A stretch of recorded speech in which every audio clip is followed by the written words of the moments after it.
bilateral y frío es característico de la insuficiencia cardíaca, no de la hipertensión, de la insuficiencia cardíaca. ¿Por qué les digo bilateral y frío? Porque hay otros tipos de edema. A veces llega la gente con solo una pierna hinchada. Eso no es insuficiencia cardíaca. Eso generalmente es un problema vascular. Puede ser una obstrucción en una vena. Por ejemplo, una trombosis venosa profunda. Y esas son calientes. Y está también las infecciones, como la celulitis. Esas producen también un aumento de volumen en la pierna y se pone roja, caliente y dolorosa. En cambio, el edema de la insuficiencia cardíaca, como les digo, es bilateral y no duele. Entonces, esa es la razón por la que siempre el ventrículo izquierdo es más grueso que el derecho. En condiciones normales 3 veces más grueso, pero en condiciones patológicas a veces mucho, mucho más.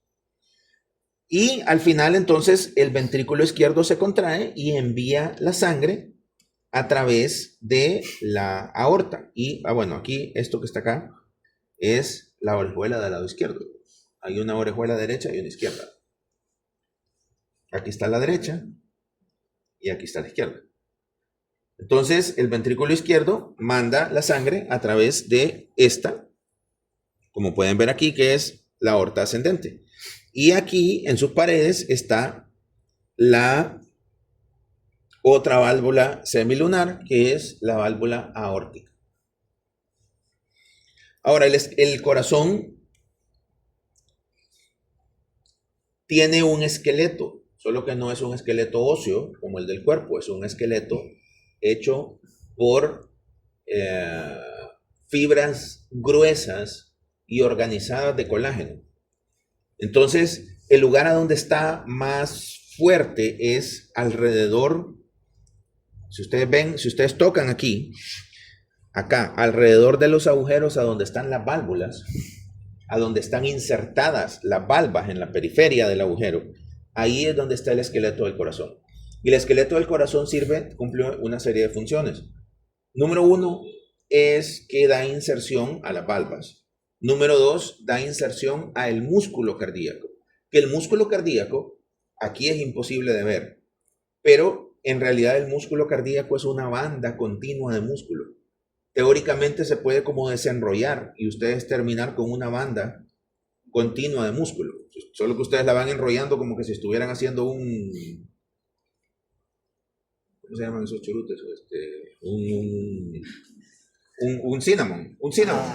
Como que estuvieran haciendo un cinnamon. Entonces, al final es un solo rollo de músculo y está insertado en el esqueleto del corazón. Y también sirve como un aislante eléctrico, porque como ahorita nos va a explicar,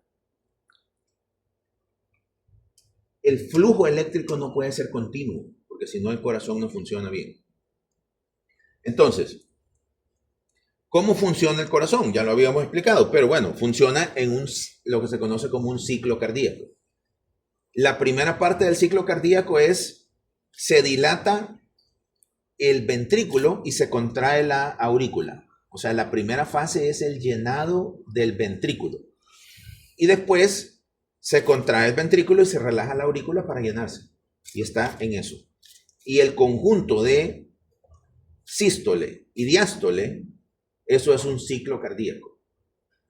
Y los ciclos cardíacos sumados en un minuto se conocen como la frecuencia cardíaca. La frecuencia cardíaca, igual que la presión arterial, tiene rangos. Entonces, se supone que es entre 60 y 100. Abajo de 60 se supone que es bradicardia y arriba de 100 se supone que es taquicardia.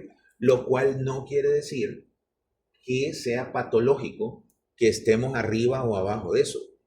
Porque, por ejemplo, si ustedes le van a tomar la frecuencia cardíaca a un deportista, y ni siquiera tiene que ser un deportista de élite, pues si ustedes le van a tomar la frecuencia cardíaca a un maratonista, a un triatlonista, y todavía más si le van a un jodido que hace Ironman, por ejemplo, andan con frecuencia cardíaca de 50, 52.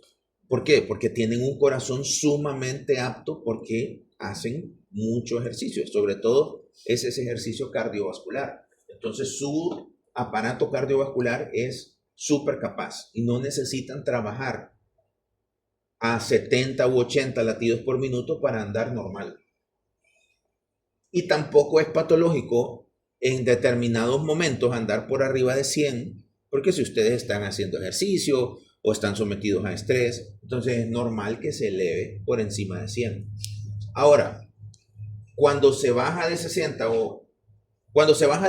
y da síntomas, o cuando se sube de 100 de manera sostenida y en reposo, eso sí es patológico. Entonces, para determinar si eso está funcionando bien o no, los cardiólogos hacen las pruebas de esfuerzo, que es lo que ustedes seguramente no se han hecho nunca una, pero ustedes han visto, especialmente a los que les gustan los deportes, cuando están haciendo las pruebas físicas que un equipo compra a X jugador, entonces sale el jugador en una banda corriendo con una babosada, como una mascarilla aquí y conectado con unos diodos. Eso le están midiendo el VO2 max, le dicen los gringos, que es la cantidad y la forma en la que el cuerpo consume oxígeno bajo esfuerzo y cómo reacciona el corazón. Y parece bien fácil, pero no es, porque el pinche aparatito ese, al principio yo ya me hice uno, entonces al principio lo ponen a uno a caminar y uno dice, Dios, este papá.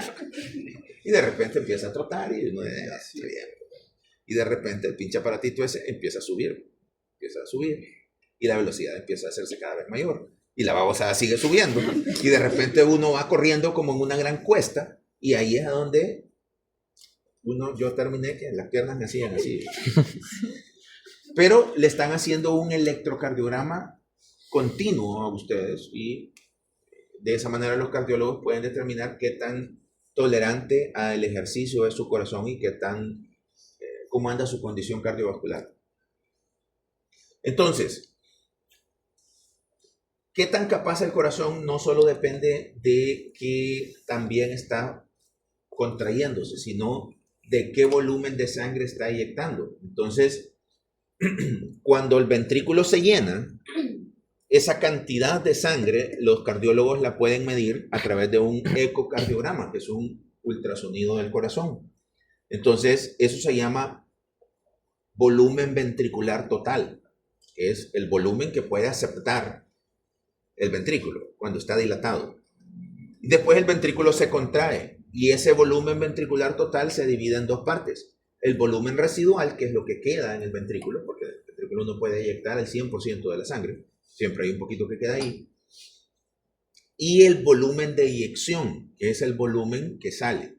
Entonces, el funcionamiento del corazón se mide de acuerdo a lo que se conoce como el gasto cardíaco. Y el gasto cardíaco es el volumen de eyección multiplicado por la frecuencia cardíaca.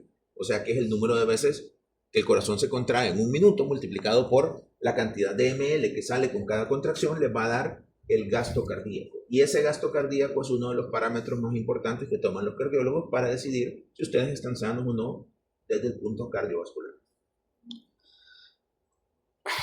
Entonces, los exámenes básicos que hacen para determinar si nosotros estamos bien son la prueba de esfuerzo, los ecocardiogramas y el más básico de todo, bueno, no, el más básico de todos es la radiografía de tórax, porque ahí se mide el índice cardiotorácico, que lo vamos a dejar de tarea para mañana. Y eso es bien fácil, es una presentación de 1 minuto. El índice cardiotorácico y el electrocardiograma.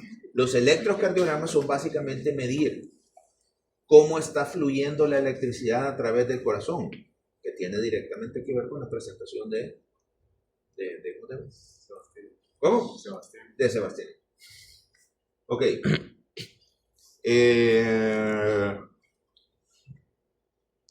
¿Preguntas? Pero entonces, que una persona tenga mala frecuencia no significa que tenga mala la presión. No, son dos cosas completamente diferentes. La frecuencia cardíaca, a ver, es que no quería hablar de eso todavía porque primero tenemos que ver tu exposición, pero el corazón está controlado por el sistema de conducción eléctrico del corazón. Él es el que determina la cantidad de contracciones por minuto, o sea, la frecuencia cardíaca. Ahí pueden haber problemas, pero esos problemas se llaman arritmias. Y no tienen nada que ver con la presión. O sea, pueden alterar la presión, pero no tienen nada que ver con la presión arterial. Por lo menos de forma directa. No tienen nada que ver directamente con la presión arterial. La presión arterial tiene que ver, hay presiones, la hipertensión o la hipotensión. La hipotensión es porque el paciente perdió sangre o perdió volumen de sangre. Porque no necesariamente es que perdió sangre. Si una persona se deshidrata porque no ha tomado agua, no ha perdido sangre, lo que perdió es volumen. Entonces, el paciente se pone hipotenso. Y eso se resuelve con relativa facilidad porque lo hidratan y ya está. Puede ser tomado, o si no tolera tomado, pues le ponen unos sueritos intravenosos y ya. Ahora, si el paciente sangra un montón, porque se hirió, porque le pegaron un tiro, o en el caso de las mujeres, a veces pasa porque tienen menstruaciones muy abundantes. Entonces, eso puede generar hipotensiones también. Las hipertensiones hay de dos tipos, que son las primarias y las secundarias. Las primarias son a donde hay un factor único y claramente identificable que produce la hipertensión. Por ejemplo, una enfermedad de los riñones. O sea, un paciente que tiene un tumor en los riñones puede tener hipertensiones terribles. Y ustedes saben que está causado por ese problema, por los riñones. Las hipertensiones secundarias son de las que padece casi todo el mundo, que no hay una causa específica, sino un montón de posibles causas. Y entonces son las que se tratan también con relativa facilidad con medicamentos antihipertensivos. Pero no tienen relación directa. El taponamiento cardíaco es lo mismo que la ingurgitación yugular. No. La ingurgitación yugular es un signo clínico de insuficiencia cardíaca. La ingurgitación yugular es que si ustedes ven, a ninguno se le ve, pero acá está el esternocleidomastoideo, el músculo esternocleidomastoideo. Y encima del esternocleidomastoideo pasa la vena yugular externa. En condiciones normales la vena yugular externa no se ve, tal vez en gente que es muy delgada y hace mucho ejercicio, entonces se dilatan un poquito más las venas y eso, pero en general no se ve. La ingurgitación yugular es cuando en una persona que tiene insuficiencia cardíaca se ve como que se llena y se baja la vena yugular externa. Entonces se dilata y después se pierde, y se dilata y se pierde. ¿Por qué ocurre eso? Porque como le está llegando más sangre al corazón de lo que él puede bombear, les dije, la sangre se acumula y se acumula en las venas, entonces las venas se dilatan y eso es más evidente en la yugular externa. Eso es la ingurgitación yugular.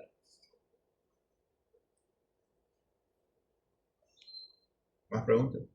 Los niños tienen mayor frecuencia cardíaca que un adulto. Claro. De hecho, antes de nacer, la frecuencia cardíaca normal de un niño es de 120 a 160. Con rango, el normal debería ser 140 o por ahí. Y después, en la medida que van creciendo, va bajando. Entonces, primero 120, después 100 y después llegan a su rango normal. Pero sí, los niños son taquicárdicos. Cuando vayan a gineco, los van a poner a ustedes a foquear. Le dicen que tomar el foco cardíaco fetal. Y lo que ustedes tienen que esperar es que ande alrededor, como les digo, de 140. Si está muy elevado, entonces eso se llama taquicardia fetal y es una indicación relativa de cesárea.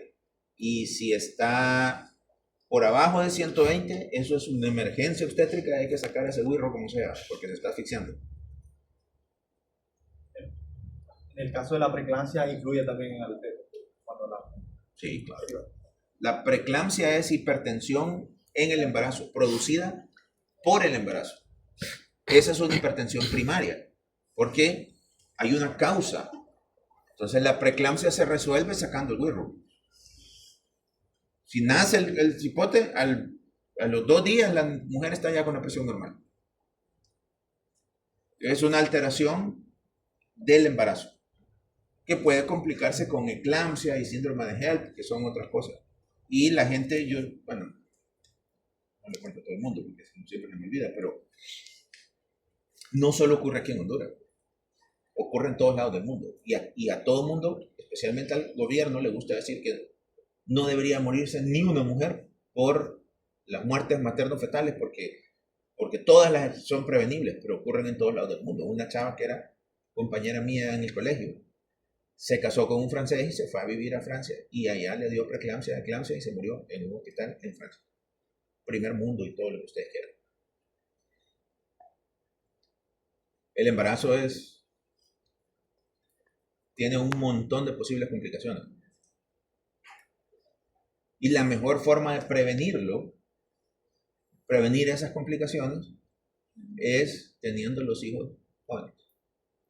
No les estoy diciendo ahorita, pero en medicina hay un gran problema, que es que las mujeres esperan mucho tiempo para tener sus hijos. Y tenemos una incidencia mayor de autismo, por ejemplo, en hijos de médicos que en hijos de otros, por el hecho de que las mujeres tienen los hijos muy tarde. O sea, lo normal en medicina es que tengan los hijos arriba de los 30 años, y ya no es la edad ideal. El rango de edad en el que ocurren las menores complicaciones maternas es entre los 18 y los 23 años.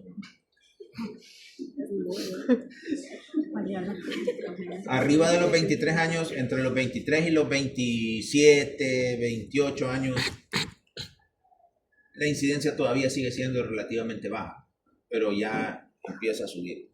Y de los 28 años en adelante, se va haciendo mucho mayor. De los 35 años en adelante son embarazos de alto riesgo. Son un problema. Todos. Todos hacen problemas.